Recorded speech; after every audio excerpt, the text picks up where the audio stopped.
महादेवी। जी परमेश्वर। हमें देवलोक चलना है। देवलोक? ये अचानक देवलोक जाने का निश्चय? आज देवलोक में देव माता अदिति का अभिनंदन है देवी, और आप तो हमारे विचारों से भलीभांति परिचित हैं। आप जानती हैं कि नारी का सम्मान हमारी दृष्टि में कितना महत्व रखता है। जानती हूँ परम श्रेष्ठ, जहाँ नारी का सम्मान होता है वहाँ आपका निवास होता है। हाँ देवी, यत्र नार्यस्तु पूज्यन्ते रमन्ते तत्र देवताः, और इसीलिए हमारा वहां उपस्थित रहना अनिवार्य है। तो फिर चलिए कमल नयन, मुझे भी ऐसे अवसर पर उपस्थित रहकर हार्दिक प्रसन्नता होती है। आइए। माता अदिति की, माता अदिति की, माता अदिति की, माता अदिति की, माता अदिति की, माता अदिति की, माता अदिति की, माता अदिति की, माता अदिति की, माता अदिति की, माता अदिति की, माता अदिति की, माता अदिति की। अभिनंदन देव माता, अभिनंदन। आप एक आदर्श माता है, आदर्श पत्नी है, आदर्श नारी है। मेरा प्रणाम स्वीकार कीजिए। मैं तो आपको और माता लक्ष्मी को देखकर धन्य हो गई त्रिलोकीनाथ। मेरे लिए तो आज का दिन मेरे जीवन का सर्वश्रेष्ठ दिन है। वो तो मेरे लिए भी है देवी। आज आपको आपके योग्य पुत्र सम्मानित कर रहे हैं, और मेरे लिए वो दिवस सृष्टि का सबसे श्रेष्ठ दिवस होता है जब संतान माता का अभिनंदन करती है। और आपने तो ऋषि कश्यप के प्रति अपने पत्नी धर्म को और अपनी संतान के प्रति अपने मातृत्व के धर्म को इतनी निष्ठा और गरिमा से निभाया है कि समस्त संसार को आपसे सीख लेनी चाहिए। देव माता तो मुझे मेरे पुत्रों ने बना दिया है, जिन्हें संसार देवता कहकर पुकारता है। परंतु सत्य इससे सर्वथा विपरीत है देवी। अर्थात? सत्य यह है कि संसार आपके पुत्रों को देवता इसलिए कहता है कि आपने उन्हें वो सारे संस्कार दिए जिन्हें पाकर ये देवता हो गए। मैंने तो उन्हें केवल माता का प्रेम दिया है सर्वेश्वर। निस्संदेह, परंतु माता का प्रेम वो विचित्र वस्तु है देवी, जो संतान को सुधार भी सकता है और संतान को बिगाड़ भी सकता है। आपने अपनी संतान को अच्छी शिक्षा दी, अच्छे आचार विचार दिए, अच्छाई और बुराई की पहचान कराई, जीवन जीने के ढंग सिखाए, उन्हें बुरी डगर पर चलने से रोका, उनकी हर भूल पर उन्हें टोका, और यही तो माता का वास्तविक प्रेम है। देवी, जिस प्रकार एक पौधे को अच्छे फलने फूलने के लिए सूर्य के प्रकाश, निर्मल जल और स्वच्छ वायु की आवश्यकता होती है, उसी प्रकार अपनी संतान को योग्य बनाने के लिए अच्छी शिक्षा, दीक्षा और मार्गदर्शन की आवश्यकता होती है। और यही तो सब आपने अपनी संतान को दिया। ये सब आप ही की कृपा है लक्ष्मी नारायण। नहीं देव माता, नहीं। जल को अपनी निर्मलता, वायु को अपनी शीतलता और पुष्प को अपनी सुगंध का ज्ञान नहीं होता। ये ज्ञान तो केवल उन्हीं को होता है जो जल को स्पर्श करते हैं, जो वायु का अनुभव करते हैं, जो पुष्प के समीप जाते हैं। हे देव माता अदिति, आप कितनी महान हैं, इसका अनुमान कदाचित आपको नहीं है, परंतु आपके पुत्रों को है, संसार को है और मुझे है। बल्कि आपके मातृत्व को देखकर तो मुझ जैसा अजन्मा भी आपकी कोख से जन्म लेना चाहता है। हे त्रिलोकीनाथ, आपके सुंदर मुख से ये मधुर वाणी सुनकर मेरे हृदय की जो दशा है उसका वर्णन करने के लिए मेरे पास शब्द ही नहीं है। मेरा मन प्रसन्नता से फूला नहीं समा रहा। आपकी माता कहलाने से बड़ी उपलब्धि और क्या हो सकती है। जिसे ये स्थान मिल जाए त्रिलोक में, उसकी तुलना कोई नहीं कर सकता। तब हे देव माता अदिति, मैं आपको यह वचन देता हूं कि आपका पुत्र कहलाने का सौभाग्य अवश्य प्राप्त करूंगा। मैं धन्य हो गई त्रिलोकीनाथ। मैं उस दिन की प्रतीक्षा करूंगी। जाने की अनुमति दीजिए।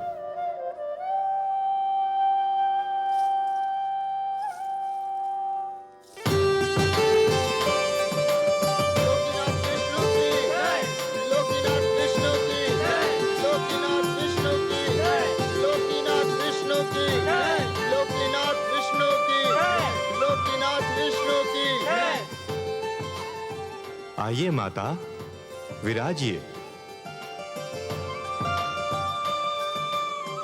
धन्यवाद पुत्रों, तुम्हारे कारण तो मुझे आज इतना महान वरदान मिल गया। पर हम तो आपको कुछ न दे सके माते। संतान से मां को और क्या चाहिए? सुख और आदर तो तुम सबने मुझे इतना दिया कि मुझे और किसी वस्तु की इच्छा ना रही और ना ही आवश्यकता।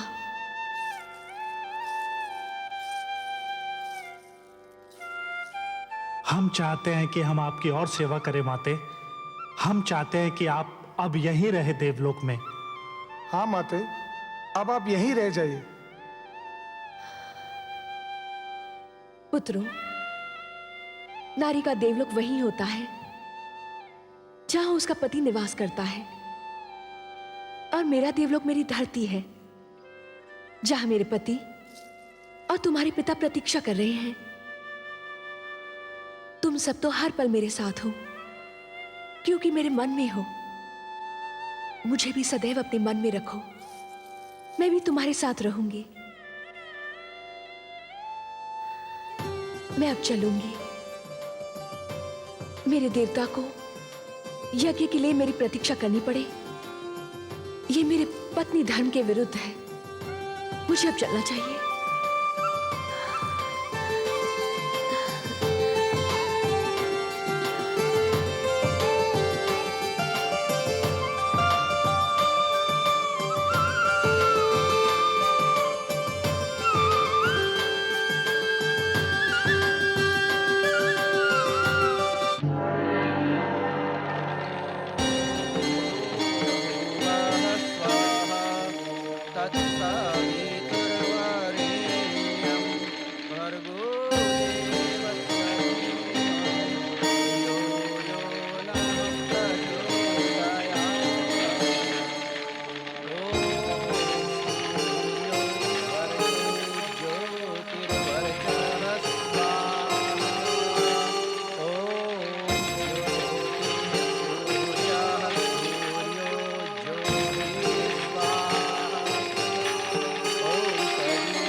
सौभाग्यवती भव, आयुष्मती भव।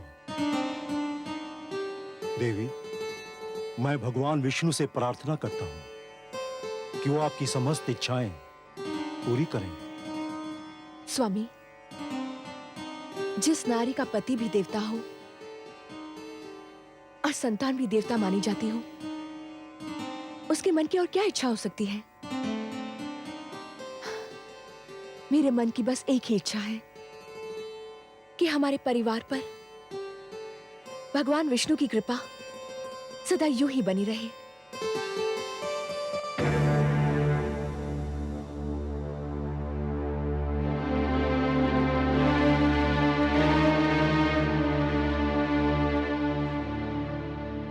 आप दोनों अब आ रही हैं, जबकि ये यज्ञ संपन्न हो चुका है। हमें क्षमा कर दीजिए स्वामी। क्षमा क्षमा करने के अतिरिक्त और मैं कर ही क्या सकता हूं। देवी, आप मेरी पत्नी हैं, मेरी संतान की मां। पर उसी संतान के कारण तो हम दोनों आ नहीं पाए। क्यों? क्या उन्होंने फिर कोई आतंक फैलाया है? घर में उन्हीं लोगों का तांता बंधा हुआ था जिनको हमारी संतान ने पीड़ित कर रखा है। हमारी समझ में ये नहीं आता कि आपकी तीनों संतानों में आप ही का रक्त है। फिर ऐसा क्यों है कि देवी अदिति के पुत्र देवता कहलाते हैं और संसार मेरी संतान को असुर और देवी दनु की संतान को दानव कहकर पुकारता है? पिता का रक्त संतान का शरीर बनाता है देवी। उसका चरित्र, उसका भविष्य माता की गोद ही बनाती है। माता की गोद शिशु की प्रथम और महानतम पाठशाला होती है।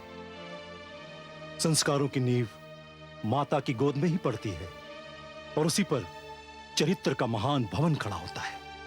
शिशु अपनी माता की उंगली थामकर पहला पग उठाता है और यही पहला पग उसका भविष्य निर्धारित करता है।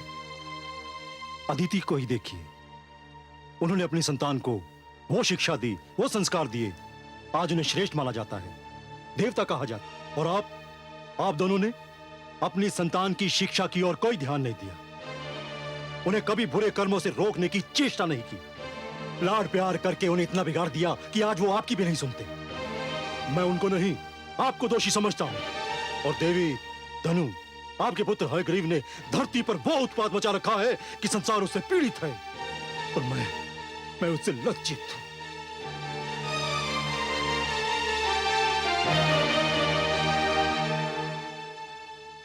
स्वामी,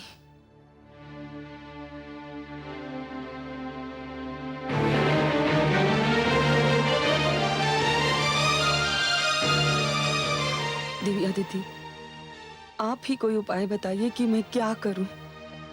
हयग्रीव को समझाइए बहन कि वो हिंसा और अत्याचार का मार्ग छोड़ दे।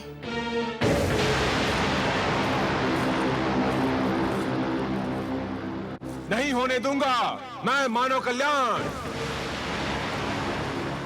नहीं पुत्र हयग्रीव, नहीं, मेरी बात सुन। नहीं मां, हमें देवताओं से ज्ञान नहीं मिलेगा, न्याय नहीं मिलेगा, उस समय तक नहीं मिलेगा जब तक हम स्वयं आगे बढ़कर उनसे ज्ञान और न्याय छीन न लें। भगवान विष्णु मानव को ज्ञान देकर हमसे अधिक शक्तिशाली बनाना चाहते हैं। मैं हयग्रीव उस ज्ञान का अपहरण करूंगा, उसे बंदी बनाकर रखूंगा। ज्ञान का यह प्रकाश मानव समाज तक कदापि नहीं पहुंचने दूंगा। मैं भगवान विष्णु को पराजित करूंगा, देवताओं को पराजित करूंगा, समस्त मानव जाति को पराजित करूंगा। मां, हयग्रीव से आरंभ होगी दानव संस्कृति।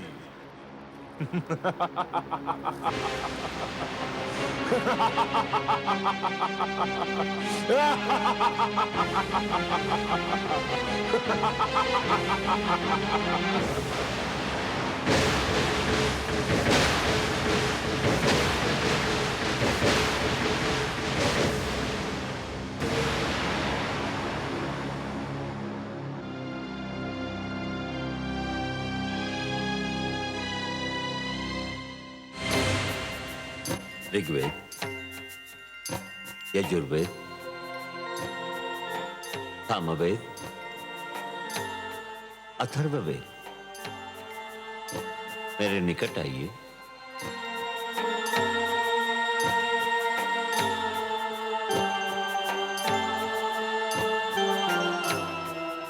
हे ब्रह्मा, आप हमें मानव लोक कब ले चलेंगे? हे ज्ञानकोश, अभी उसका उचित समय नहीं आया है।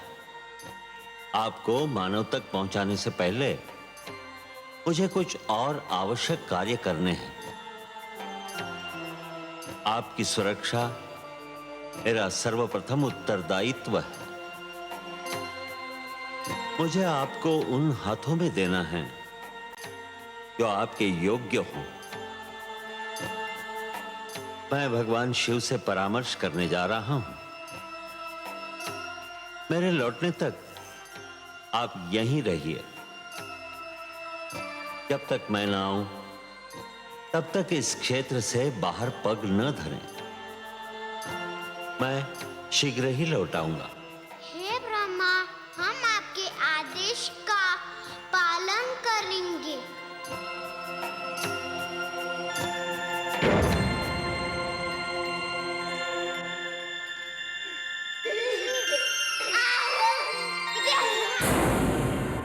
दानवराज हयग्रीव की, दानवराज हयग्रीव की, दानवराज हयग्रीव की, दानवराज हयग्रीव की, दानवराज हयग्रीव की, दानवराज हयग्रीव की, दानवराज हैग्रीव की, दानवराज हैग्रीव की, दानवराज हैग्रीव की, दानवराज हैग्रीव की।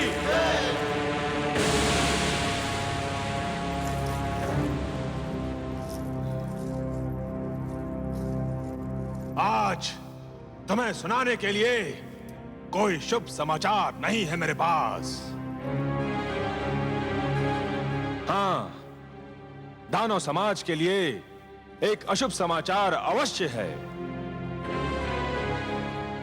देवता तो सदा से ही हमसे अधिक श्रेष्ठ और ज्ञानी माने जाते रहे, और अब देवताओं के मित्र विष्णु ने मानव को भी हमसे अधिक श्रेष्ठ और ज्ञानी बनाने के लिए 4 वेदों को जन्म दिया है।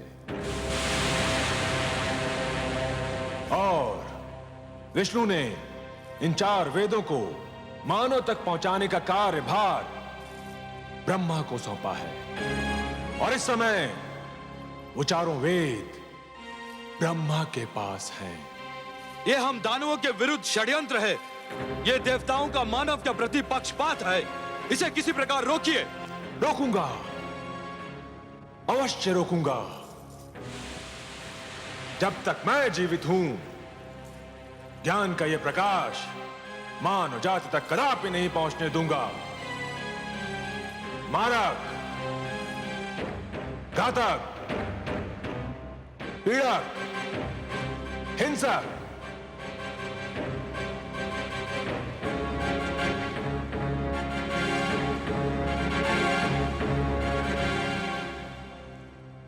तुम चारों को अपनी शक्ति पर बड़ा गर्व है ना?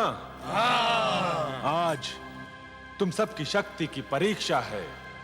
जाओ और ब्रह्मलोक से उन 4 बालकों को पकड़कर हमारी सभा में ले आओ। जाओ। जो क्या दानवराज, आपके आदेश का पालन होगा। दानवराज हैग्रीव की, दानव संस्कृति की, दानवराज हैग्रीव की, दानव संस्कृति की।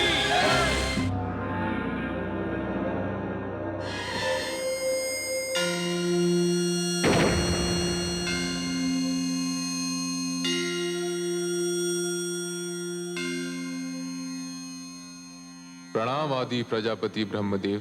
प्रणाम भोलेनाथ। शिवलोक पधार कर आपने मुझे धन्य किया। मैं आपसे कुछ परामर्श करना चाहता हूँ शिव शंकर। आपको सहयोग देकर मुझे प्रसन्नता होगी। हे महेश, भगवान विष्णु ने 4 बालकों के रूप में अपनी वाणी मुझे सौंपी है और आदेश दिया है कि मैं इसे मानव तक पहुंचा दूं। ये तो आपके लिए कोई कठिन कार्य नहीं है। कठिन कार्य तो नहीं है, पर एक दुविधा ने मुझे आ घेरा है। दुविधा? और आपको? हाँ भोलेनाथ, आप तो भली भांति जानते हैं कि धरती पर क्या उत्पात मचा हुआ है। युद्ध, छल, कपट, भ्रष्टाचार, अत्याचार से धरती की दशा दयनीय हो गई है। एक मानव दूसरे मानव के रक्त का प्यासा हो रहा है। ऐसे मानव को भगवान विष्णु की दी हुई ये महान वाणी, यह अनुपम भेंट मैं कैसे सौंप सकता हूं भला? तो फिर आपने क्या निर्णय किया?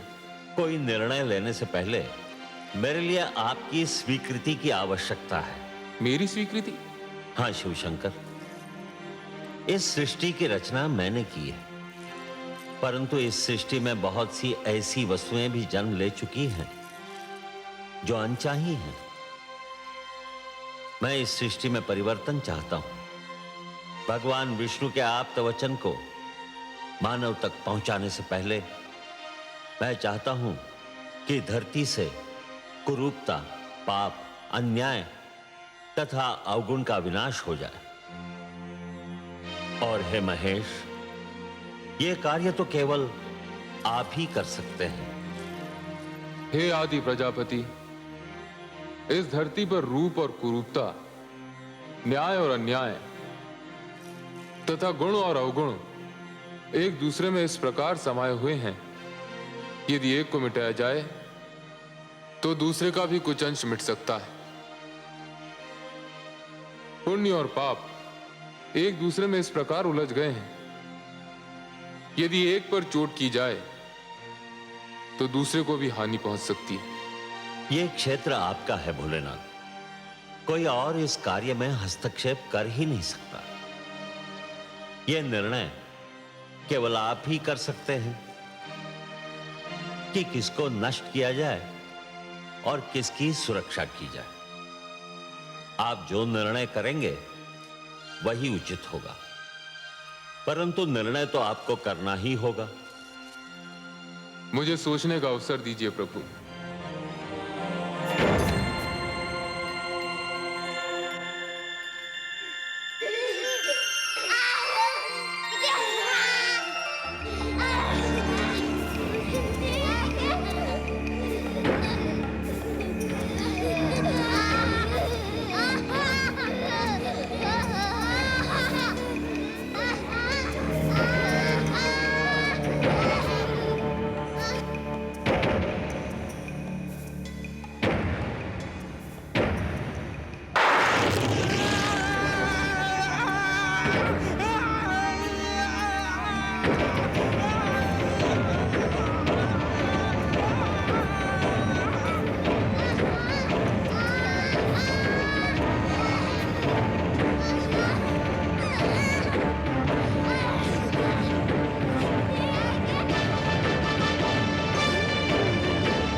क्या निर्णय है आपका भोलेनाथ?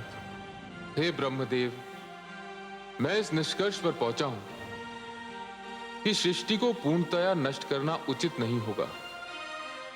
धरती को बने अभी अधिक समय नहीं बीता है। मेरे विचार में नष्ट करने के स्थान पर धरती को स्वच्छ किया जाना चाहिए। जल स्वच्छ करने का कार्य करता है। जिस प्रकार मनुष्य जल में स्नान करके अपने शरीर पर जमे मैल को दूर कर देता है, ठीक उसी प्रकार यदि धरती जल में डूबकर उभरे तो उसकी समस्त बुराइयां धुल जाएंगी जो आपको अनचाही लग रही हैं। परंतु धरती तो जल में डूबकर उभर आएगी, पर उस पर बसी मानव जाति का क्या होगा? मैं नए मानव को जन्म दूंगा। उसमें भी एक कठिनाई है। क्या कठिनाई है भोलेनाथ? आपके पुत्र मनु मानव सुरक्षा के लिए तप कर रहे हैं। वे मानव जाति का विनाश होने नहीं देंगे। तप करना उसके अधिकार में है। किंतु सृष्टि के विनाश को रोकना उसके अधिकार में नहीं है। मनु को उसका कर्म करने दीजिए। भगवान विष्णु की स्तुति कर रहा है वो। उसका और उसके तप का परिणाम भगवान विष्णु की इच्छा पर छोड़ दीजिए। मैंने आपसे जो निवेदन किया है, मुझे उसका उत्तर चाहिए भोलेनाथ। उत्तर? उसका तो केवल एक ही उत्तर है। धरती पर जल प्लावन होगा। हे शिव, मैं आपको प्रणाम करता हूं।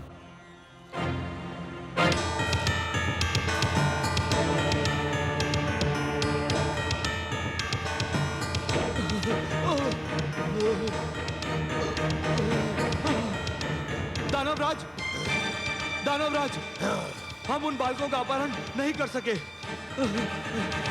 3 दानव ब्रह्मलोक में मारे गए। मैं किसी प्रकार अपने प्राण बचाकर यहाँ पहुंचा हूँ।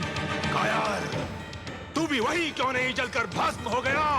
मैं भी मर जाता तो ये सूचना आपको कौन देता दानवराज? सूचना समाप्त हो चुकी ना? तो फिर अब तेरा कार्य भी समाप्त हो गया। अब तुझे जीवित रहने की कोई आवश्यकता नहीं।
बालकों, मेरा चमत्कार देखना चाहते हो तो आओ, मेरे पास आओ। हम यहाँ से बाहर नहीं जा सकते। क्यों? क्यों नहीं आ सकते? भगवान ब्रह्मदेव का आदेश है कि हम इस क्षेत्र से बाहर पग भी न धरे। अरे वो तो महाकपटी है, तुमसे छल कर रहा है।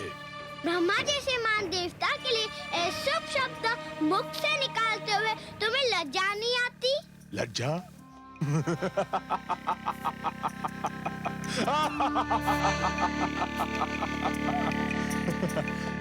उस छलिए से लज्जा? जानते हो वो कहाँ गया है? जानते हैं, वो शिवलोक गए हैं। और वहाँ क्या करने गया है? ये तो हम नहीं जानते।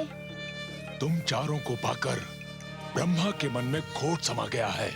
तुम झूठ बोलते हो। मैं सत्य कह रहा हूँ। ब्रह्मा शिव के पास ये निवेदन करने गए हैं कि वो धरती को नष्ट कर दें। किंतु क्यों? बड़े भोले हो तुम चारों, इतना भी नहीं समझते? सीधी सी बात है, धरती नष्ट हो जाएगी तो मानव भी नष्ट हो जाएगा, और मानव नष्ट हो जाएगा तो तुम चारों सदा के लिए ब्रह्मा की संपत्ति बन जाओगे, और वो तुम चारों को दास बनाकर रखेगा। हम कैसे मान ले कि तुम सच बोल रहे हो? इसीलिए तो मानव समाज ने मुझे यहाँ भेजा है कि मैं तुम चारों को ब्रह्मा के पंजे से मुक्त करा के उसके पास पहुंचा दूं जिसकी तुम धरोहर हो।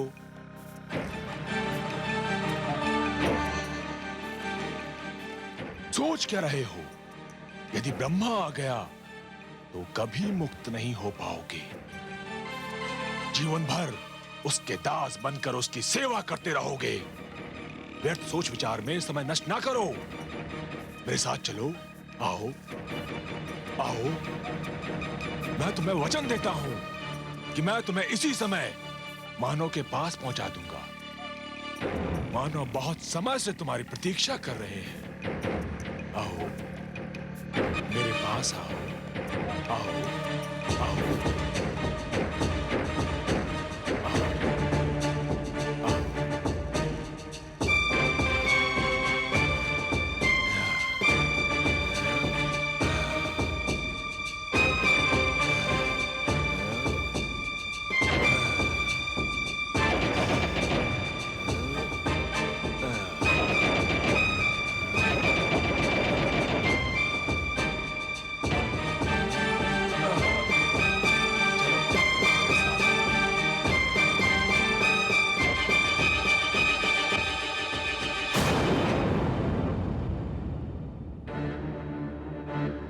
ऋग्वेद, यजुर्वेद, सामवेद, अथर्ववेद, कहाँ हो तुम? कहाँ हो? सामवेद, अथर्ववेद, ऋग्वेद, यजुर्वेद, कहाँ गए तुम लोग?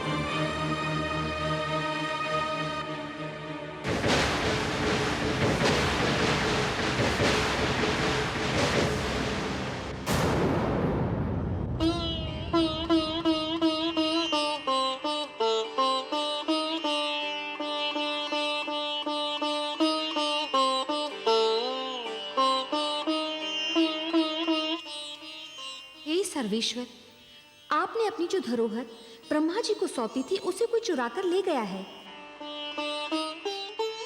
देख रहा हूं देवी। किंतु आप तो योग निद्रा में थे, आपने।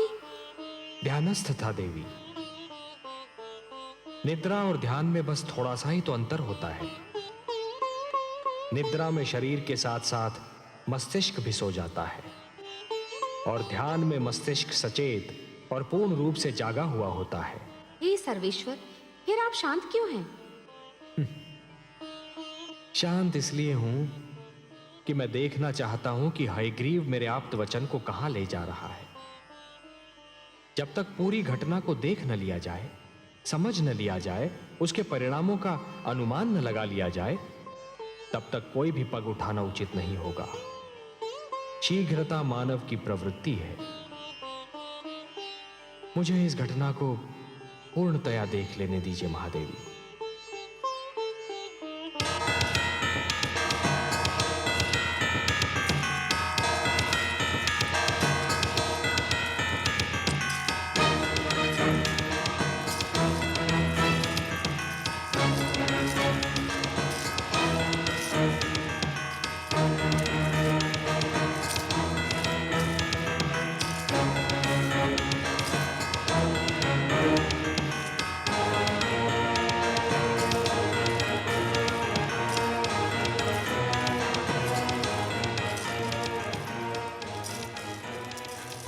तुम कौन हो और हमें कहाँ ले आए हो? मैं हयग्रीव दानव हूँ, और ये मेरा भवन है, और तुम चारों अब सदैव यहीं रहोगे। तुम कपटी हो।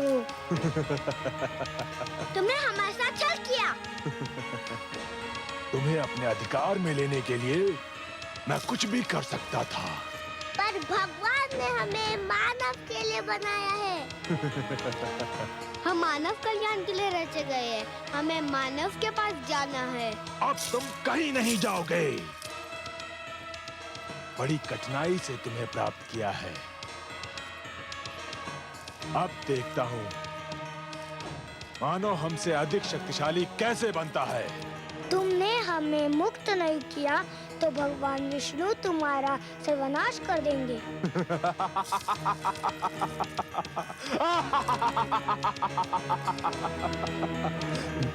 अब मेरा कोई सर्वनाश नहीं कर सकता।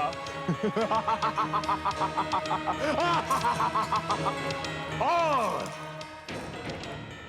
यदि तुम में से किसी ने भी यहां से भागने का प्रयत्न किया तो तुम सबको नष्ट कर दूंगा।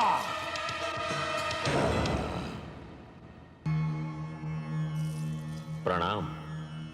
हमारी धरोहर चोरी हो गई। कोई हमारे वेदों को अपहरण कर ले गया। यही सूचना लेकर आए हैं ना आप ब्रह्मा जी? आपसे क्या छुपा है सर्वेश्वर? हाँ, ऐसा ही हुआ है। मैं शिवलोक गया था। मेरी अनुपस्थिति में कोई उन्हें चुरा ले गया। ये कार्य दानव हयग्रीव ने किया है। जब से देवताओं ने दानवों और असुरों पर श्रेष्ठता प्राप्त की है, तभी से वो दुष्ट द्वेष की अग्नि में जल रहे थे। अब जब उन्हें यह ज्ञात हुआ कि वेदों के कारण मानव भी उनसे श्रेष्ठ हो जाएगा, तो वो सहन नहीं कर सके। मैं हयग्रीव को ऐसा कड़ा दंड दूंगा कि वो जीवन भर भूल नहीं पाएगा। ब्रह्मा जी, वेद मेरी वाणी है। मानव कल्याण के लिए उन्हें मैंने रचा था। उसने वस्तु मेरी चुराई है और इसीलिए अपने विरुद्ध किए गए अपराध का दंड भी उसे मैं ही दूंगा। परंतु आप निश्चिंत रहिए।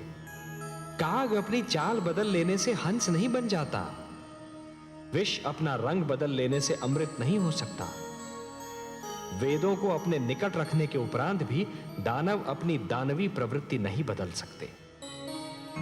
फिर भी अपनी पवित्र वाणी को अपवित्र वातावरण में नहीं रहने दूंगा मैं। यह मेरा संकल्प है। जो संस्कारहीन है वो ज्ञान तक पहुंचकर भी अज्ञान के अंधकार से बाहर नहीं निकल सकते। हे जनार्दन, एक और विचार भी मुझे व्याकुल कर रहा है।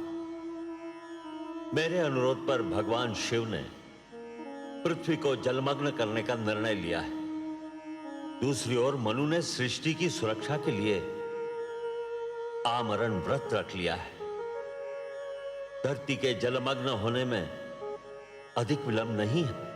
आपके पुत्र मनु की इच्छा और हमारा उद्देश्य एक ही है। उसकी इच्छा है मानव कल्याण और वही हमारा भी उद्देश्य है।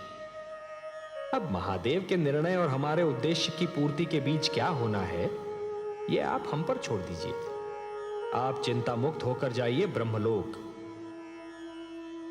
हे नारायण, सृष्टि के कल्याण के लिए आप जो भी करेंगे, सृष्टि का कल्याण उसी में है। प्रणाम।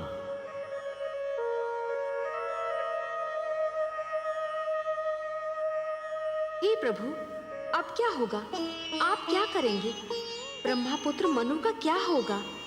दानव हयग्रीव आपके ज्ञान को नष्ट करने पर तुला हुआ है और भगवान शिव ने पृथ्वी को जलमग्न करने का निर्णय ले लिया है। अब वही होगा देवी जो मेरा वचन है। मैं वचनबद्ध हूं कि जब भी कोई शक्ति मानवता के लिए संकट बनेगी तो मैं उसे अवश्य रोकूंगा। जिस प्रकार सूर्य अपना तेज बांटना नहीं छोड़ सकता, जिस प्रकार एक दीपक अपना प्रकाश फैलाना नहीं छोड़ सकता, उसी प्रकार मैं भी अपने वचन से मुख नहीं मोड़ सकता देवी। अब मेरे प्रथम अवतार का समय आ गया है देवी। मत्स्य अवतार।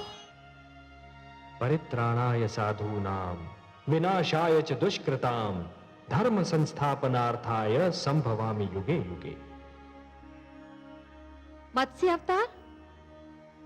हाँ देवी, मैं मत्स्य का रूप धारण करके पृथ्वीलोक पर जाऊंगा।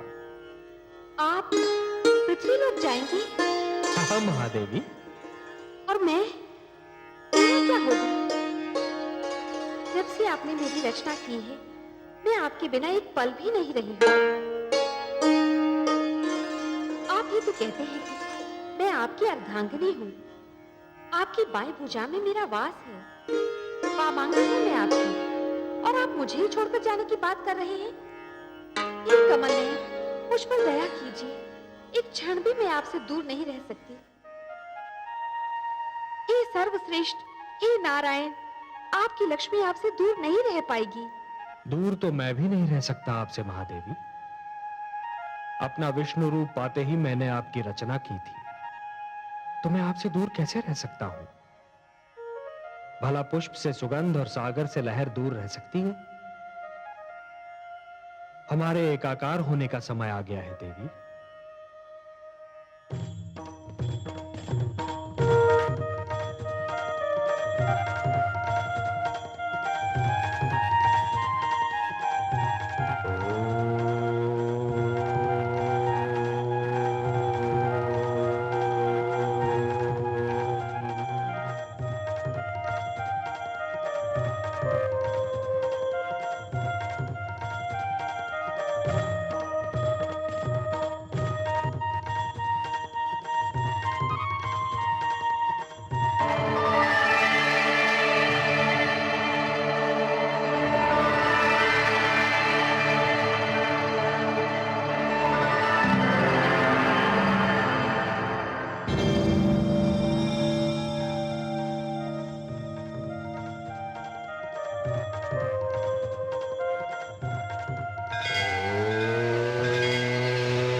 आपकी संध्या तर्पण का समय हो गया है स्वामी। क्षमा कीजिए, मैंने आपका ध्यान तोड़ दिया। तोड़ने का कार्य तो तुमने कभी किया ही नहीं देवी। तुमने तो जब किया जोड़ने का ही कार्य किया। पहले मेरे जीवन में आकर मेरे बिखरे अस्तित्व को जोड़ा, फिर मुझे संतान देकर मेरे परिवार को जोड़ा, और अब मेरे तप में मेरा साथ देकर मेरी आत्मा को परमात्मा से जोड़ रही हो। कभी कभी सोचता हूं कि तुम्हें यहां साथ लाकर मैंने तुम पर बहुत बड़ा अन्याय किया। अन्याय तो आप ये कहकर कर रहे हैं कि आपने मुझ पर अन्याय किया। जीवन का ऐसा कौन सा सुख है जो मुझे आपसे नहीं मिला? ऐसा कौन सा ऐश्वर्य है जो आपके साथ रहकर मैं नहीं भोग पाई?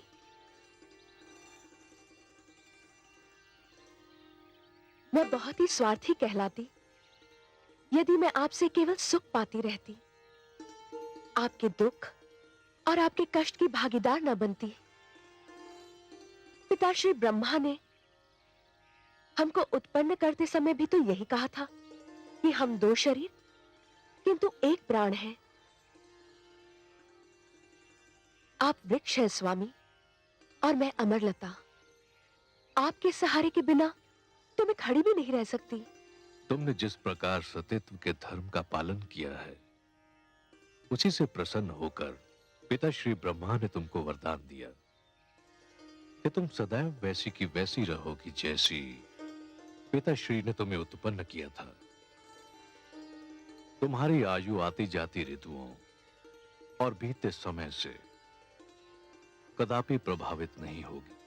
आपके मुख पर आपकी तपस्या, आपके निश्चय और आपकी कल्याणकारी प्रवृत्ति का तेज है स्वामी।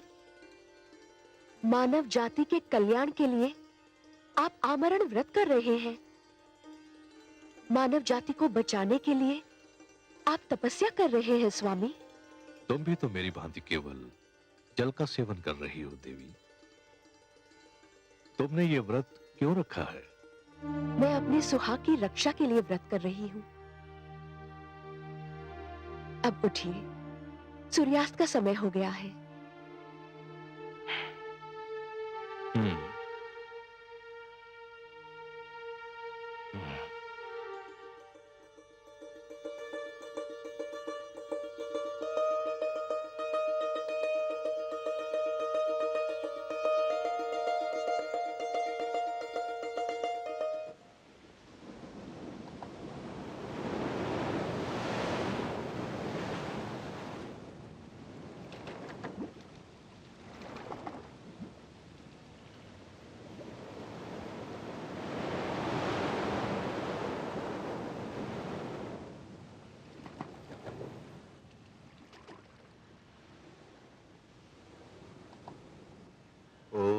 हिरण्यवर्णां हरिणीं सुवर्णरचितस्रज्जां चंद्रां हिरण्मयीं लक्ष्मीं जातवेदो महावः। ठहरिए महाराज। तुम? क्या मैंने अभी तुम्हारी वाणी सुनी थी? हाँ महाराज, मैंने ही विनती की थी कि मुझे जल में न छोड़िए। किंतु क्यों? तुम तो जलचर हो। तुम्हारा तो जीवन ही जल के बिना संभव नहीं। ये सत्य है महाराज, परंतु जल में भी मेरा जीवन संभव नहीं। क्यों? क्या कष्ट है तुम्हें? आप जहाँ मुझे छोड़ने जा रहे हैं, वहाँ बड़ा मत्स्य छोटी मत्स्य को निगल जाता है। मैं वहाँ सुरक्षित नहीं रह पाऊंगा, मुझ पर दया करें। तो फिर तुम्हें कहाँ रखूं जहाँ तुम सुरक्षित रह सको? मुझे अपने कमंडल में रख लीजिए महाराज। आपके जल भरे कमंडल में मुझे कोई भय नहीं होगा। यदि तुम ऐसा समझते हो तो मुझे कोई आपत्ति नहीं।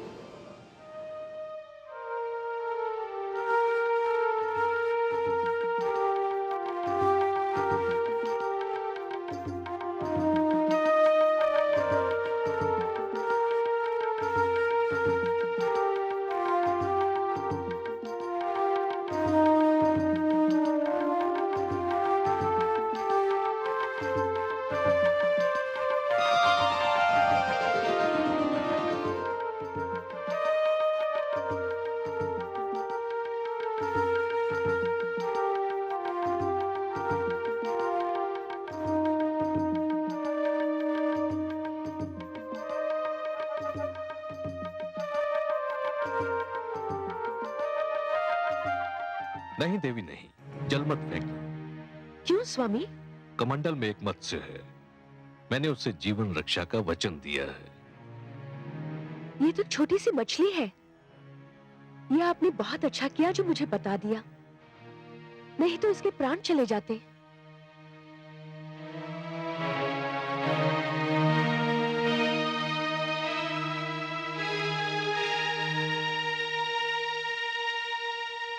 आइए स्वामी, विश्राम करते हैं।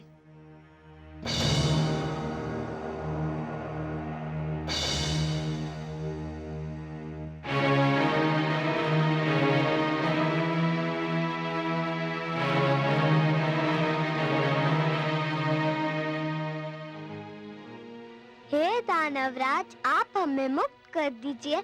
आपने हमें छोड़ दिया तो भगवान विष्णु आपसे बहुत प्रसन्न होंगे। मुझे तुम्हारे विष्णु की कृपा नहीं चाहिए। चुपचाप अपने स्थान पर बैठे रहो, नहीं तो कड़ा दंड दूंगा।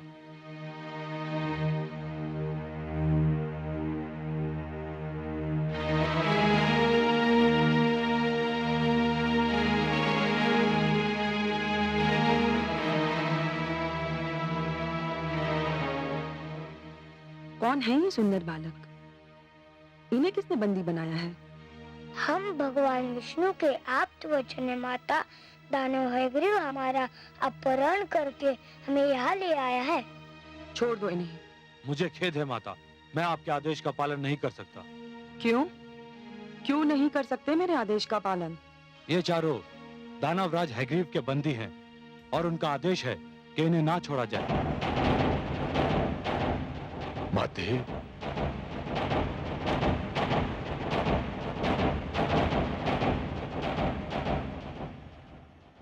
पुत्र, इन बेचारों को क्यों बंदी बनाकर रखा है?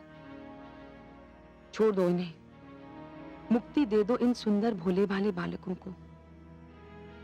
नहीं मां, ये नहीं हो सकता।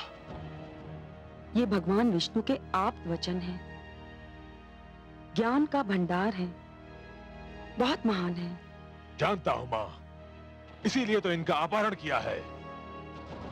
विष्णु ने इन्हें मानव कल्याण के लिए जन्म दिया है, दानव समाज को नीचा दिखाने के लिए रचा है इन्हें। परंतु पुत्र, तू क्या करेगा इनका? कुछ नहीं मां, बस इन्हें बंदी बनाकर रखूंगा। ज्ञान, बुद्धि और प्रकाश को तू बंदी बनाकर रखना चाहता है? मेरी मान, यदि तू इन्हें ले ही आया है तो इनसे कुछ ज्ञान सीख ले, बुद्धि प्राप्त कर ले, इनके प्रकाश से अपने जीवन में उजाला कर ले। मुझे इन वस्तुओं की कोई आवश्यकता नहीं है मां। कैसे आवश्यकता होगी तुझे इन वस्तुओं की? तेरे मस्तिष्क में तो अज्ञान और अहंकार भरा हुआ है। कैसा अभागा है तू?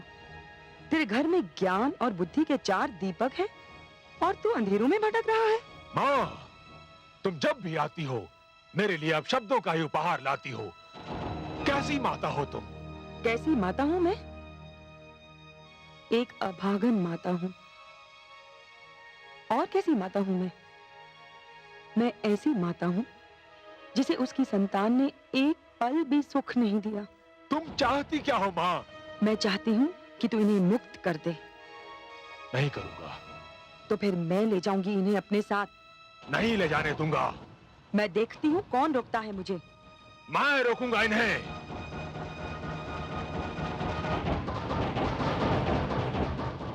देखती हूँ तू कैसे रोकता है। आओ बालक। नहीं। हट जा तू मेरे बीच से। माँ, तुम चली जाओ यहाँ से। नहीं जाऊंगी। क्या कर लेगा तू मेरा? नहीं माँ, मैं कहता हूँ चली जाओ यहाँ से। नहीं तो। नहीं तो क्या करेगा तू? माँ, मुझे भय है कहीं मेरा हाथ ना उठ जाए और मैं तुम्हारा अपमान न कर बैठूं। हाथ उठाएगा तू मुझ पर? मेरा अपमान करेगा तू? अरे अभागे, अपमान तो मेरा उसी दिन हो गया था जिस दिन तूने मेरी कोख से जन्म लिया था। हे ईश्वर, ऐसे दुर्वचन सुनने से पहले मुझे इस संसार से उठा क्यों नहीं लिया? ऐसे पुत्र के होने से तो पुत्र का ना होना ही अच्छा था।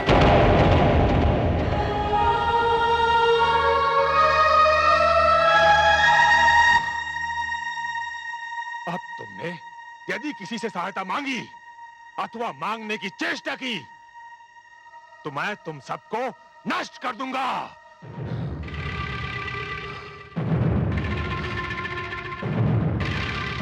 स्वामी, स्वामी, स्वामी,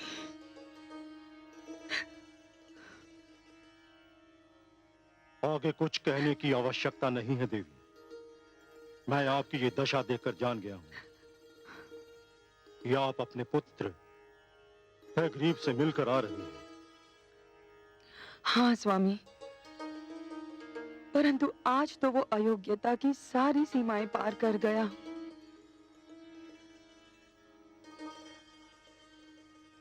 जो किसी सीमा को मानता ही ना हो उस पर यह दोष लगाना ही व्यर्थ है कि वो अयोग्यताओं की सारी सीमाएं पार कर गया। फिर भी क्या किया है उसने? उसने भगवान विष्णु के आप्त वचन 4 वेदों को बंदी बनाकर रखा है। मैंने उन्हें मुक्त कराना चाहा तो उसने मुझ पर हाथ उठाने की धमकी दे डाली। मन में तो आया कि उसे शाप ही दे दूं।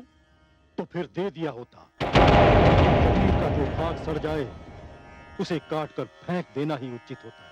कैसे देती स्वामी? मैं माँ हूँ, भले एक कुपुत्र की माँ सही, परंतु आज मुझे एक बात का ज्ञान अवश्य हुआ है कि कभी कभी मातृत्व भी लज्जा का कारण बन जाता है। आज पहली बार मैं बहुत लज्जित हूँ कि मैं ऐसे पुत्र की माँ, मैं उसे अपनी कोख से जन्म देकर पछता रही हूँ। पश्चाताप, पश्चाताप यदि भूल का मूल्य चुका सकता है तो विश्वास करो, मैं आपके पश्चाताप के साथ अपना पश्चाताप भी जोड़ देता हूं। परंतु जिस प्रकार वर्षा ऋतु बीत जाने पर बीज बोने से कोई लाभ नहीं, उसी प्रकार हमारा पश्चाताप करना भी व्यर्थ है। कैसी अभागन हूँ मैं, जानती हूँ मैं ग्रीव के इस दुष्कर्म का क्या परिणाम होगा, फिर भी कुछ नहीं कर सकती, कुछ नहीं, कुछ नहीं। शांत हो जाओ, सब कुछ भगवान विष्णु पर छोड़ दीजिए। वो जो भी करेंगे उचित ही होगा, न्याय के अनुकूल होगा। शांत हो जाओ।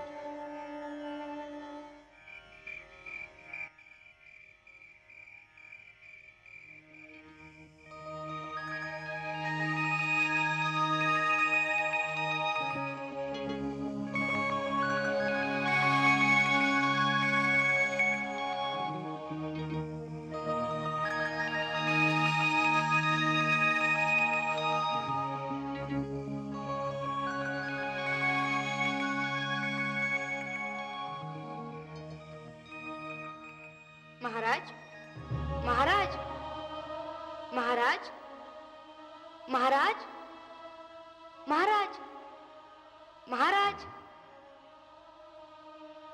महाराज। ये मुझे कौन पुकार रहा है? क्या हुआ स्वामी? मुझे ऐसा लगा जैसे कोई मुझे महाराज महाराज कहकर पुकार रहा हो। कौन था वो? मैंने पुकारा महाराज। अरे, ये पुकार तो कमंडल से आ रही है। हाँ देवी, ये मैं ही हूँ। मेरी रक्षा कीजिए। इस कमंडल में मेरा श्वास रुका जा रहा है। मुझे यहाँ से निकालिए महाराज।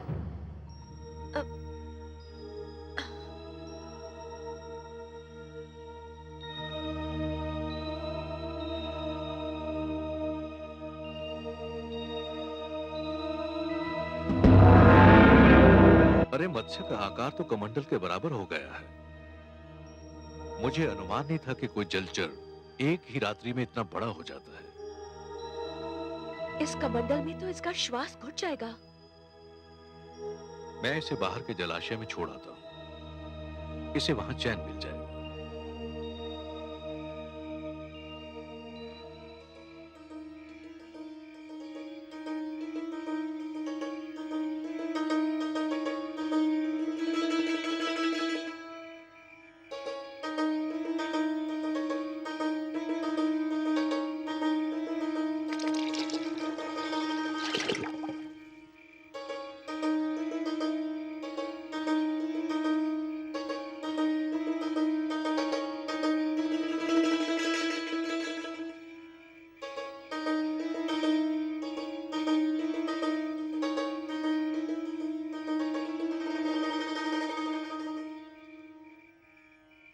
महाराज,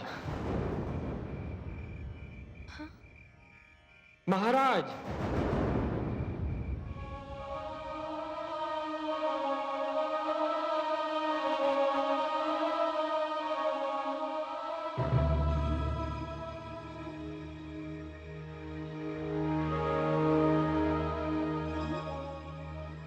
इसका आकार तो इतनी शीघ्रता से बढ़ रहा है कि मैं आश्चर्यचकित रह गया हूं। मैंने किसी मत्स्य को एक ही रात्रि में इस प्रकार बढ़ते नहीं देखा है। स्वामी, क्या ये मत्स्य है? मुझे तो शंका हो रही है कि ये मत्स्य नहीं कुछ और ही है।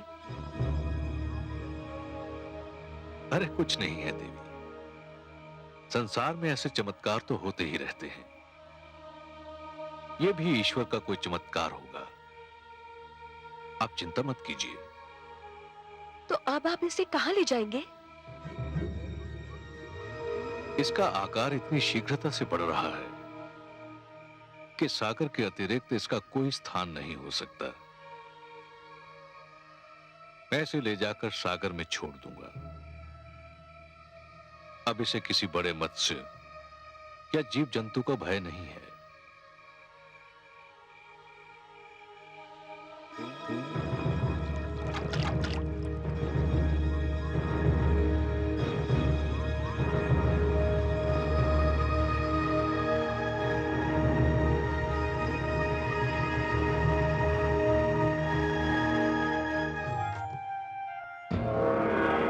नारायण नारायण।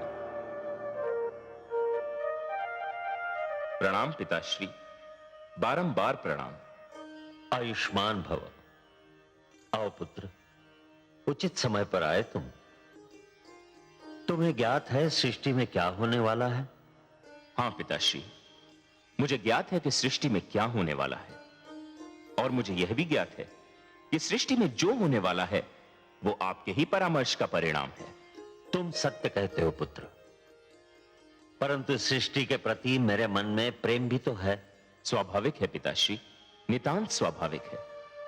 आप सृष्टि के रचयिता हैं, सृष्टि आपकी रचना है, और रचयिता का अपनी रचना से प्रेम होना स्वाभाविक है। फिर मेरी चिंता भी तो स्वाभाविक है। पिताश्री, आपकी चिंता स्वाभाविक है, किंतु पिताश्री धरती का विनाश नहीं हो रहा है। धरती केवल जलमग्न हो रही है, और वह भी इसलिए कि वह स्वच्छ हो जाए। पिताश्री, हर युग में धरती को स्वयं अपने आप को स्वच्छ करना होगा। पट्टी पर जब कोई नया लेख लिखा जाता है तो पुराने लेख को पोंछना ही पड़ता है। सूर्य का प्रकाश समेटने के लिए आकाश को चांद तारों की चादर लपेटनी ही पड़ती है। धरती को महान आदर्शों के लिए तैयार करने के उद्देश्य से मानव जाति का यह कर्तव्य बनता है कि वह संकुचित विचारधारा को हटा दे। यदि यह कार्य मानव स्वयं कर ले तो देवताओं को हस्तक्षेप करने की कोई आवश्यकता नहीं, किंतु यदि मानव यह परिवर्तन नहीं ला सकता तो देवी शक्तियों को हस्तक्षेप करना ही पड़ता है, जो आप कर रहे हैं। जानता हूं पुत्र, पर जिस धरती को स्वच्छ करने के उद्देश्य से जलमग्न होना है, उस पर मेरा पुत्र मनु भी तो है। मुझे चिंता है कि मनु का क्या होगा। ओह, तो भ्राता मनु की चिंता ने आपको व्याकुल कर रखा है। प्राणियों की रचना करते करते आप स्वयं मोहग्रस्त हो गए। नारायण नारायण। पिताश्री, माना कि पुत्र मोह की भावना को नकारा नहीं जा सकता, बड़ी स्वाभाविक सी बात है ये। किंतु पिताश्री, पुत्र मोह मानव दुर्बलता का लक्षण है। देवता इन भावनाओं से ऊपर हैं। आपके लिए तो संपूर्ण मानव जाति संतान के समान है। फिर आप किसी एक की चिंता क्यों कर रहे हैं? आपने भगवान शिव को जल प्लावन करने का परामर्श देकर अपना कर्तव्य निभाया। भगवान शिव आपका परामर्श मानकर अपना धर्म निभा रहे हैं। अब इस जल प्लावन से किसको बचाना है, कैसे बचाना है और कितना बचाना है, यह आप मेरे लक्ष्मी नारायण पर छोड़ दीजिए। पालन करता तो वही हैं। धन्य हो पुत्र, धन्य हो। तुम्हारी तर्क संगत बातों ने मेरे मन का बोझ हल्का कर दिया। यह सत्य है कि अंधकार कितना भी घना क्यों न हो, एक नन्हा सा दीपक उसे दूर करने के लिए पर्याप्त है। तुम्हारे तर्क ने भी इसी प्रकार मेरी चिंता और आशंकाओं को दूर कर दिया। संसार यदि तुम्हें महानतम तथा सर्वोत्तम मार्गदर्शक कहता है तो उचित ही कहता है। अपने परम पूज्य पिताश्री की चिंता दूर करके मैंने केवल अपना पुत्र धर्म निभाया है। मुझे आपकी सेवा करने का अवसर मिलता रहे, यही मेरी कामना है। क्योंकि पिता की सेवा करके मन को जो संतोष मिलता है उसका आनंद ही कुछ और है। नारायण नारायण।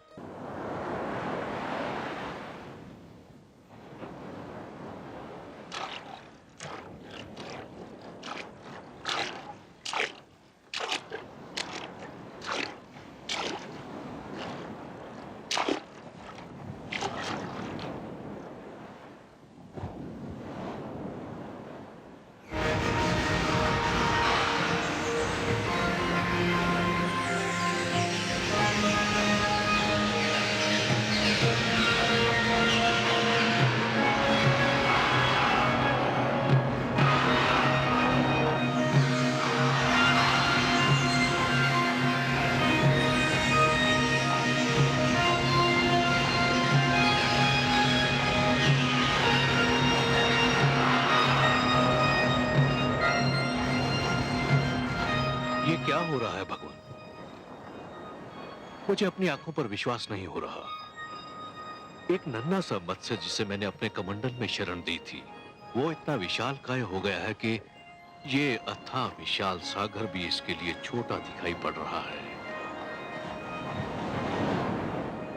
ये कैसी लीला है? ये साधारण मत्स्य हो नहीं सकता। मुझे बताइए, आप कौन हैं? मैं आपके दर्शन के लिए व्याकुल हूं। मुझे दर्शन दीजिए प्रभु।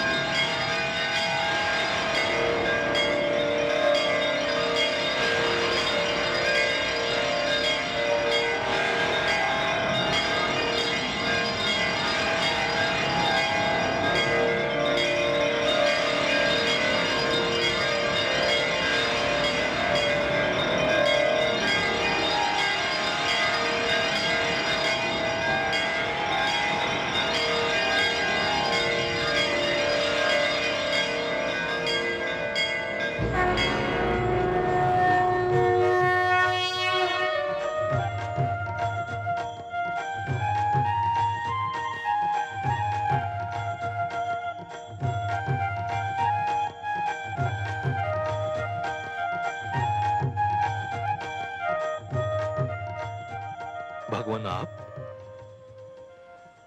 हे जगदीश्वर, हे जनार्दन, हे सर्वेश्वर, ये आप हैं प्रभु? मेरे सौभाग्यशाली नेत्रों को आपके दर्शन हो रहे हैं। हाँ मनु, ये मैं ही हूं। आपके अतिरिक्त और कौन हो सकता था हे पद्मनाभ? ये लीला तो केवल आप ही दिखा सकते हैं कि सिमटे तो मानव की अंजुरी में समा जाएं और फैलें तो धरती और आकाश को भी ढक लें। आप मेरी अंजुरी में ठहरे, मेरी कुटिया में रहे। मैं किन शब्दों में आपको धन्यवाद दूं? हे सर्वश्रेष्ठ, आप महान हैं। मैं अपने भाग्य पर जितना भी गर्व करूं कम है। आपको कोटि कोटि प्रणाम हे लक्ष्मी नारायण।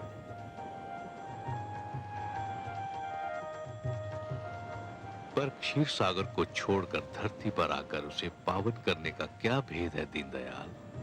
हे मनु, मानव कल्याण की जिस चिंता के कारण तुमने आमरण व्रत कर रखा है, उसी चिंता ने मुझे भी पृथ्वी पर आने के लिए विवश कर दिया।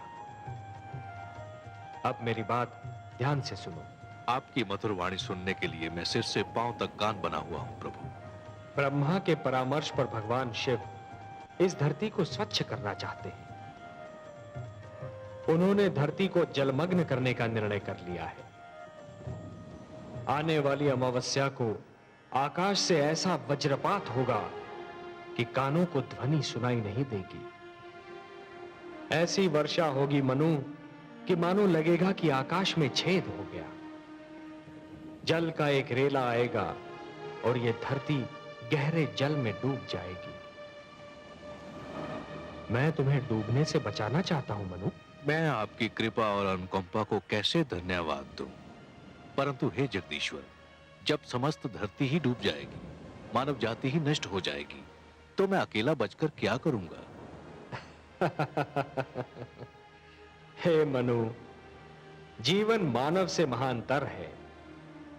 मानव को मृत्यु आ सकती है, परंतु जीवन कभी नहीं मरता। जिस प्रकार एक डाली से एक पुष्प टूटता है परंतु वहीं से दूसरा पुष्प भी फूटता है, उसी प्रकार जहां एक जीवन का अंत होता है, वहीं पर दूसरा जीवन प्रारंभ होता है। एक पीढ़ी चली जाती है, परंतु वहीं दूसरी पीढ़ी पहली पीढ़ी के स्थान को रिक्त नहीं रहने देती। यही जीवन की परंपरा है। तुम इसी परंपरा को अक्षुण्ण रखोगे, तुम इसी परंपरा को जीवित रखोगे। यही मेरा उद्देश्य है। आपके आदेश का पालन तो मेरा परम धर्म है प्रभु।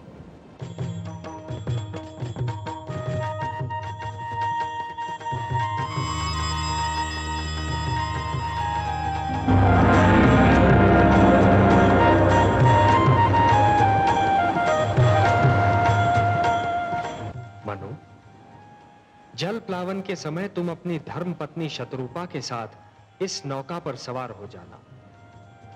अपने अतिरिक्त इस नौका पर समस्त पशु पक्षियों का एक एक जोड़ा और उन सारे पौधों के बीज भी रख लेना जिन्हें तुम आवश्यक समझते हो।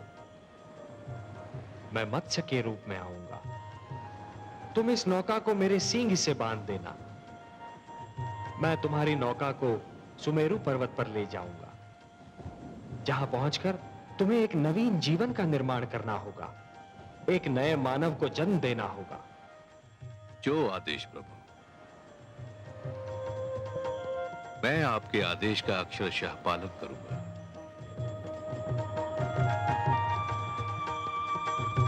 तथास्तु।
अरे मूर्खुट, वे चले गए।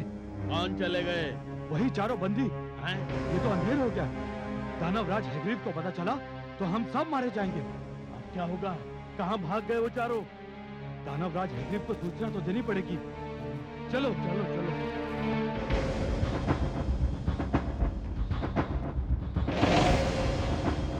दुष्टों, मैं तुम्हारी जिह्वा खींच लूंगा।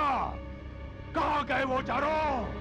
पता नहीं दानवराज, एक क्षण तो हमारी पलक झपक गई थी, बस उसी में वो कहीं भाग गए। एक क्षण?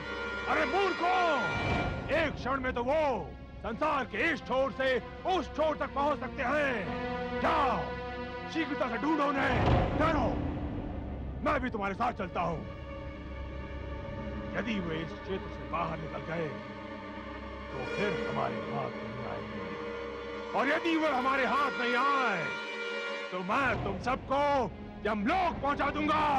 या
बहुत चतुर बनते थे ना।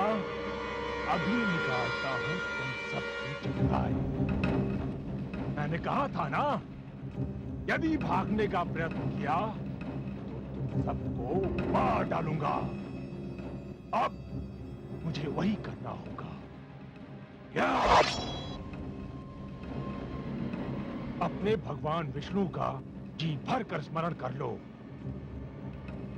तुम्हारी मृत्यु तुमसे उतनी ही दूर है जितनी मेरे खड़क से तुम्हारे कंठ की दूरी। या!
ये मेरे आप्त वचन मानव की धरोहर है हयग्रीव।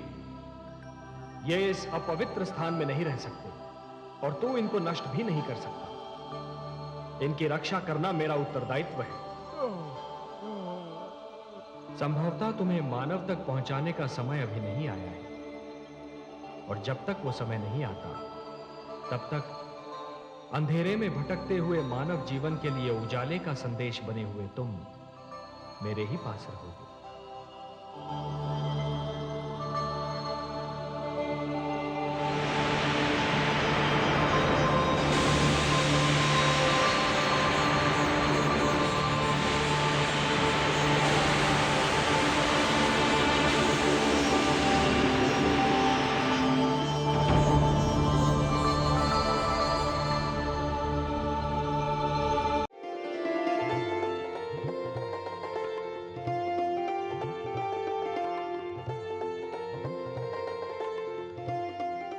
स्वामी, नौका के तल में वो सभी आवश्यक वस्तुएं मैंने रख दी हैं। पौधों के बीज, पशु पक्षियों के जोड़े, जो कुछ भी यहाँ था वो सभी मैंने रख लिया है। और हाँ, कोयल की एक जोड़ी भी मैंने रख ली है। उसकी कूक मेरे मन को बहुत ही भाती है। और काग की जोड़ी वो नहीं रखी तुमने? परंतु काग, उसकी बोली तो बहुत ही कर्कश होती है, मुझे तनिक भी नहीं सुहाती। प्रिय, प्रकृति ने हमें जो कुछ भी दिया है वो अकारण नहीं, उसकी कोई ना कोई उपयोगिता अवश्य है। कुछ वस्तुओं की उपयोगिता का ज्ञान हमें हो चुका है और कुछ वस्तुओं की उपयोगिता हमारे लिए अभी तक रहस्य बनी हुई है। हाँ, परंतु उनकी उपयोगिता अवश्य है। मानव मस्तिष्क का जैसे जैसे विकास होता जाएगा, ये रहस्य खुलते जाएंगे। परंतु काक की क्या उपयोगिता है स्वामी? क्यों? जब मैं कई कई दिन तपस्या करके घर लौटा, तो तुम्ही ने कहा था कि तुम पहले से ही जान गई थी कि मैं आने वाला हूं। मेरे ये पूछने पर कि तुमने ये कैसे जाना, तुम ही कहती थी कि मुंडेर पर कागा बोला और तुम समझ गई कि मैं आ रहा हूं। तो काक की उपयोगिता तुम स्वयं मान चुकी हो। तब तो मुझे नौका में विषैले सर्प भी रखने होंगे स्वामी। अवश्य रखने होंगे देवी। कई ऐसे रोग हैं जिनकी औषधि विष है। क्या सर्प का विष कई रोगों की औषधि नहीं है? विषस्य विषौषधम। सुना नहीं? विष ही विष की औषधि है। हमारा कर्तव्य है कि इस जल प्लावन से जितना भी जीवन संभव हो बचा ले। वो सुंदर है या कुरूप, ये देखना हमारा कार्य नहीं। सुंदरता और कुरूपता तो हमारी दृष्टि का भेद है। तो आपका संकेत ये है कि सुखदायी वस्तुओं के साथ हमें दुखदायी वस्तुओं को भी बचाना होगा, पुष्प के साथ कांटे को भी ले जाना होगा। मेरा यही संकेत है देवी। कांटा चुभता है, दुख देता है, परंतु वही तो पुष्प की रक्षा भी करता है। रचनाकार की रचना के महत्व को समझने के लिए दृष्टि में उदारता होनी चाहिए। स्वार्थी दृष्टि मन और मस्तिष्क को छोटा बना देती है। पूर्णता के लिए आवश्यक है कि सृष्टि बहुरंगी हो। अनेकता में एकता ही तो जीवन का सौंदर्य है देवी। आप ज्ञानी हैं स्वामी। आपने मेरी आंखें खोल दी। मैं अभी अपनी भूल सुधार कर आती हूँ। ठहरो देवी। भूल का नाम लेकर तुमने मुझे भी मेरी एक भूल का स्मरण करा दिया। क्या आप भी नौका में कुछ रखना भूल गए हैं स्वामी? हाँ, मैं जीवन की सबसे बड़ी आवश्यकता को साथ लेना भूल गया हूं। किंतु क्या? मैं नौका में शिक्षा रखना भूल गया हूं। शिक्षा? हाँ देवी, हम अपने साथ शिक्षा ना ले गए तो नए जीवन नई पीढ़ी को हम क्या भेंट देंगे? किंतु स्वामी, शिक्षा नौका में कैसे रखी जा सकती है? शिक्षा शिक्षक से मिलती है, और सृष्टि में सप्त ऋषियों से बड़े शिक्षक और कौन है? हमें इस जल प्लावन से जो कुछ बचाना है, उसमें शिक्षा को बचाना सबसे अधिक आवश्यक है। शिक्षा को बचाने के लिए हमें नौका पर सप्त ऋषियों को भी साथ लेना होगा। हाँ, और वे आपके भ्राता भी हैं, आपके कुटुंब के अंश और आपके परिवार के सदस्य। नहीं देवी, मैं उन्हें इसलिए नहीं बचाना चाहता कि वो मेरे भ्राता है। शिक्षक का महत्व परिवार के सदस्यों से अधिक होता है। मुझे सप्त ऋषियों के पास ब्रह्म क्षेत्र में जाना ही होगा।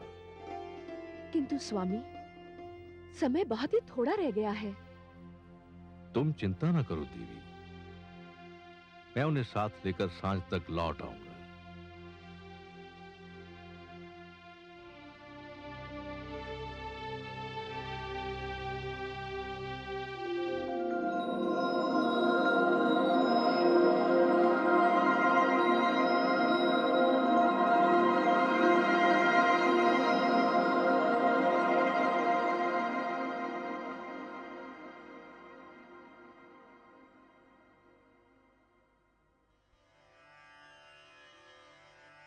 प्रणाम।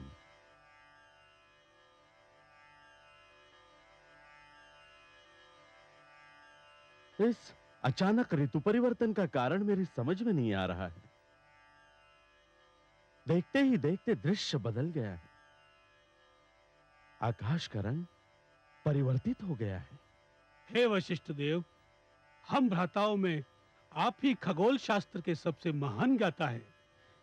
इस विषय पर तो आप ही प्रकाश डाल सकते हैं। मेरा ज्ञान और मेरा अनुभव कहता है कि कोई भयंकर बाढ़ आने वाली है, भारी जल प्लावन होने वाला है, और यदि ऐसा हुआ तो सारी धरती जलमग्न भी हो सकती है।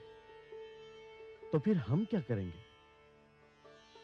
हमें तो धरती पर विद्या का प्रकाश फैलाने के लिए भेजा गया था। तो क्या हमारा भी अंत समीप है? हर आरंभ का एक अंत निश्चित है, और साधु जन वही होते हैं जो अंत का स्वागत उसी प्रकार करते हैं जिस प्रकार आरंभ का स्वागत किया जाता है।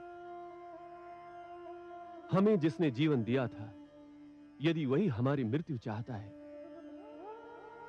तो हमें अपनी मृत्यु जीवन की भांति गले से लगानी होगी।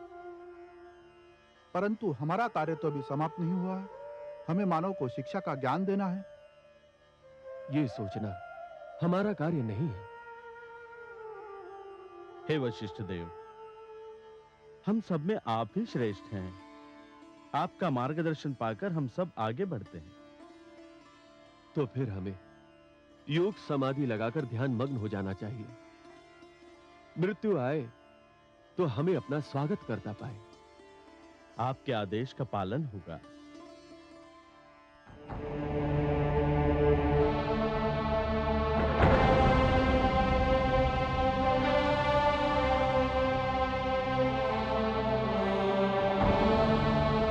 हे महान गण, अपना ध्यान तोड़िए। मुझे आपकी आवश्यकता है।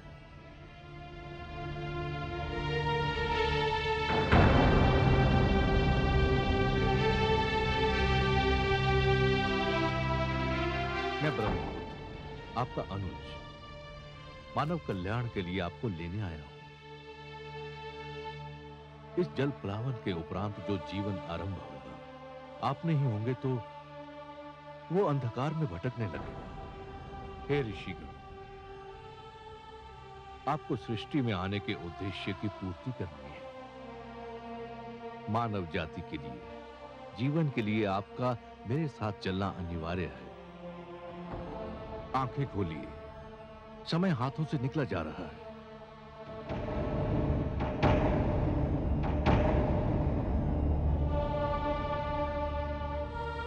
अनुज मनु, तुम? हां भ्राताश्री, शीघ्र उठिए। भयंकर जल प्लावन होने वाला है। मैं आपको लेने आया हूं।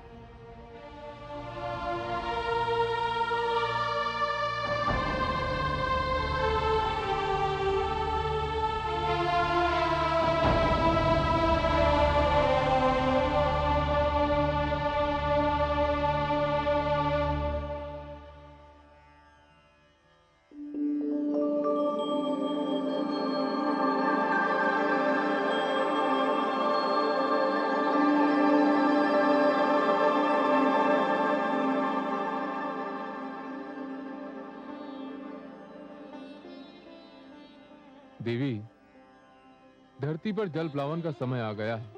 आपकी अनुमति हो तो एक बात पूछूं देव? अवश्य पूछिए देवी। क्या जल प्लावन का निर्णय नितांत आवश्यक था? ब्रह्मा जी का उद्देश्य बहुत उच्च, बहुत महान, बहुत पवित्र है, और इस उद्देश्य की पूर्ति के लिए धरती का स्वच्छ होना अनिवार्य है। पर प्रभु, क्या इस जल प्लावन में सब कुछ डूब जाएगा? देवी, हम त्रिमूर्ति हैं, ब्रह्मा, विष्णु और मैं। हम तीनों के अपने अपने कार्य क्षेत्र हैं, और हमें से कोई किसी दूसरे के कार्य क्षेत्र में पग नहीं धरता। ब्रह्मा जी अपना कार्य कर चुके हैं, अब मैं अपना कार्य करने जा रहा हूं। इस जल प्लावन में क्या डूबेगा और क्या बचेगा, इसका ज्ञान तो केवल श्रीहरि विष्णु को है, क्योंकि ये उनका कार्य क्षेत्र है।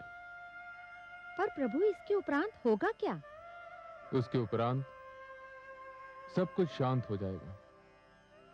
परंतु देवी, ये सब प्रश्न आप क्यों पूछ रही हैं? आपके सहयोग से ही तो मैं यह कार्य करूंगा। मैं कुछ समझी नहीं देव। आप मेरी प्रेरणा हैं।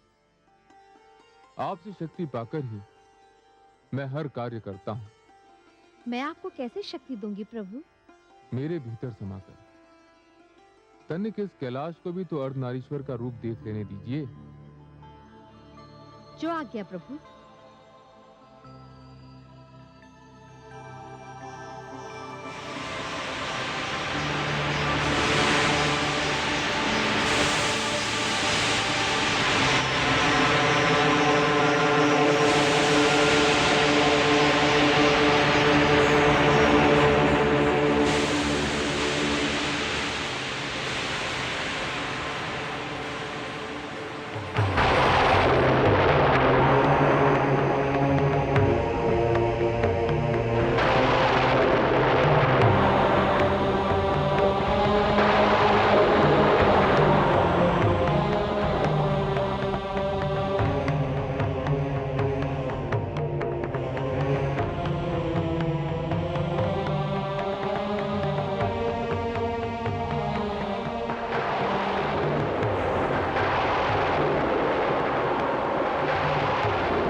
तुम इस नौका को मेरे सींग से बांध देना, मैं तुम्हारी नौका को सुमेरु पर्वत पर ले जाऊंगा।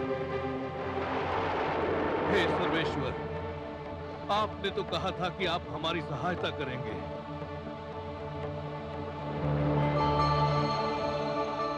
शान्ताकारं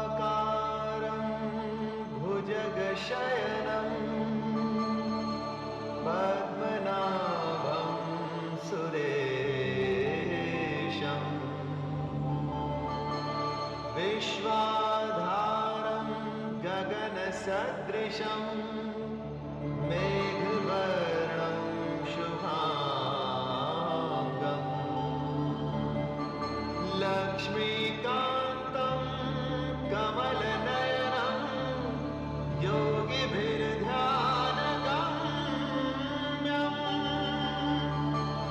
वन्दे विष्णुं भवभयहरं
स्वामी, यहाँ तो कुछ भी नहीं है।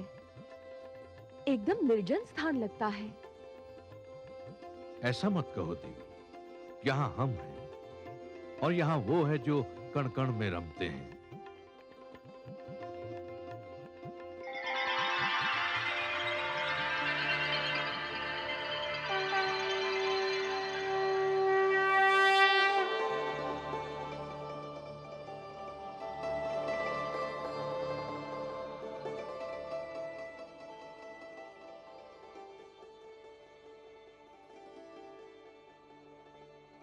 हे नारायण, आपके दर्शन मिले, नैनों के भाग्य जागे, आत्मा की प्यास बुझी। इस क्षण के आगे जीवन का हर एक क्षण तुच्छ है। हे विश्वेश्वर, आपने जलप्लावन से हमारी रक्षा की, आपको कोटि कोटि धन्यवाद। हे मनु, इस भयंकर जलप्लावन में शिक्षा और गुरु की रक्षा करने में जो तुमने तत्परता दिखाई, वो भी सराहनीय है। तुमने मानव कल्याण के उद्देश्य के लिए साधना की, व्रत धारण किया। और हे शत्रुपा, इन सब शुभ कार्यों में अपने पति का साथ देकर तुमने अपने पत्नी धर्म का पालन किया है। मैं तुम दोनों से अति प्रसन्न हूं और समस्त मानव जाति में केवल तुम दोनों को चुनने का एक विशेष कारण भी है। हे जगदीश, आप तो कारणों के कारण हैं। जो भी कारण होगा उसे केवल आप ही जानते हैं। मैं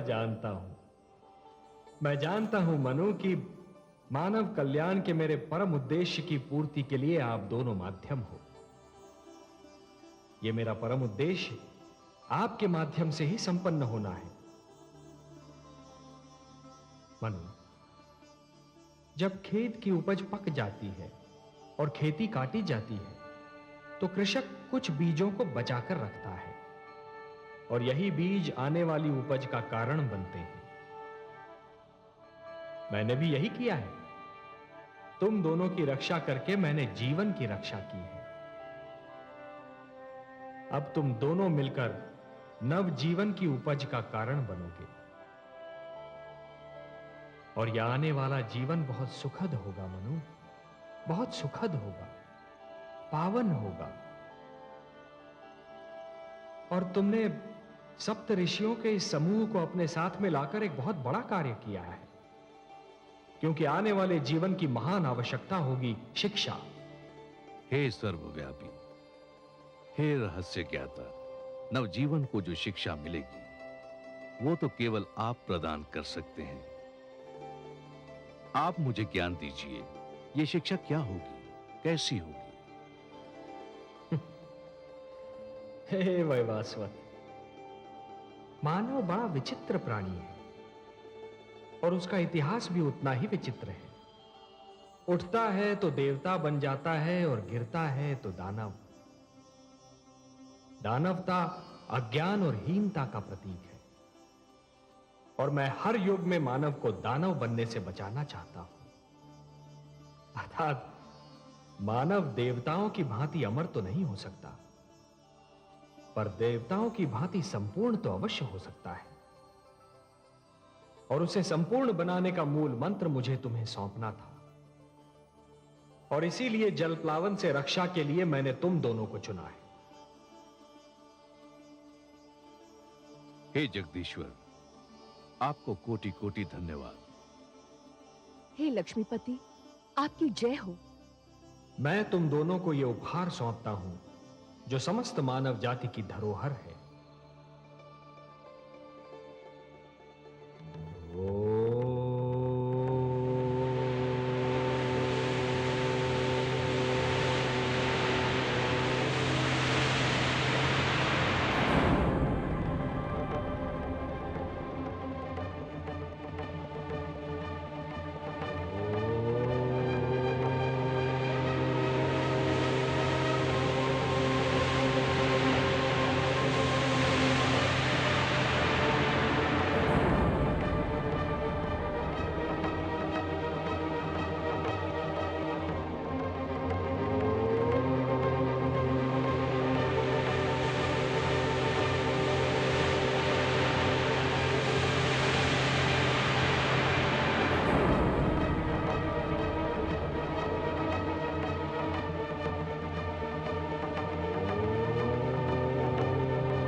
ये मेरे आप्त वचन हैं, ये मेरे वेद हैं, ये मेरे सबसे बड़े वरदान हैं। मानवता को ये मेरा उपहार है। ये मेरे आप्त वचन तुम्हें और तुम्हारे उपरांत आने वाली हर पीढ़ी को जीवन के नियमों का ज्ञान देंगे। ये वेद मानव को धरती और आकाश, मानव और देवता तथा आत्मा और परमात्मा के आपसी संबंध का ज्ञान देंगे। इनमें वो सारे मंत्र निहित हैं जो जन्म से मृत्यु तक मानव की हर समस्या का समाधान बनेंगे। हे मनु, मेरे आप्त वचन मानव को प्रकृति से शक्ति प्राप्त करने की प्रेरणा देंगे, जीवन से प्रेम करने की शिक्षा देंगे। ये तुम्हारे मार्ग के दीपक हैं। और हे सप्तऋषिगण, आप इन मंत्रों के सर्वप्रथम दृष्टा हैं। धन्य हो प्रभु, आप वास्तव में कृपा निधान हैं। अपने आप्त वचन का दृष्टा बनाकर आपने हमें यह भी ज्ञान दिया कि हमारे अस्तित्व का उद्देश्य क्या है, हमारा लक्ष्य क्या है। हे मनु और शतरूपा, तुम्हें इनकी रक्षा करनी होगी। इस धरोहर को मानव जाति तक पहुंचाना होगा। हे नीलकांत, मैं वचन देता हूं कि मानवता की इस धरोहर की मैं अपने प्राणों से भी अधिक रक्षा करूंगा। हे लक्ष्मीपति, मैं आपके आप्त वचन को अपने तन मन में यूं सुरक्षित कर लूंगी कि इनकी शिक्षा मेरा दूध बनकर मेरी संतान के रक्त में घुल जाएगा। तो फिर संभालो अपनी धरोहर को। मेरे क्षीर सागर लौटने का समय आ गया है।